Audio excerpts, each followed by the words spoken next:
All right. This is one of the escapes from headlock, which is a very, very common move you see, especially just street fighting, untrained people just know to go for the head and hold it tight. Okay? In grappling, it might come from side control position, where he sees an opportunity to turn and get me in a headlock. What I'd like to have happen, if this occurs and he actually snags my head, is I'd like to turn with him and suck my elbow out.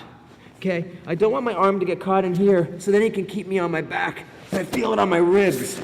Okay, so I'd like to suck, post up onto my shoulder, and suck my elbow out so he can't get that, so all he's got is my head.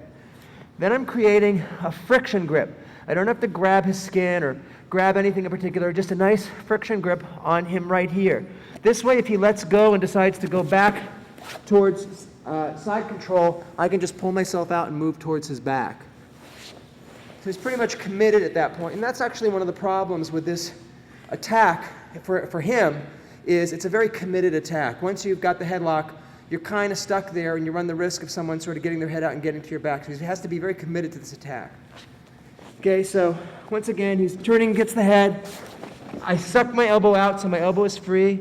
I get the friction grip. Now what I want to do is come up onto my knee and wrap my foot around, putting a hook around his hip and driving him down, head down onto the ground. Now he's still got my head. He may just let go, okay? Which is very common because his head is the one that's getting driven into the ground now. If need be, if he hasn't let go, I can begin to create some pressure up on his neck with my arm, which is going to just force him, putting a lot of pain on him here, moving his arm out. Let's scoot back a little bit.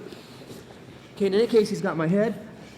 I'm going to hold here, back my head out, keep his wrist, and I can just put it back here for a control or even for a tap as I lift this away. So it becomes a shoulder lock, keeping it at 90 degrees, lifting it in this direction. Depends how tight his shoulder is, how far I'm going to have to lift. Basic thing, though, is I've gotten the position I want. So he really sacrificed position for this move. One more time. I feel him going for it. I turn my arm out. I get the friction grip. I put this foot over, pulling myself on. I back my head away, driving in here. Can even sit in tight to hold him here, so I go hands free. Last time.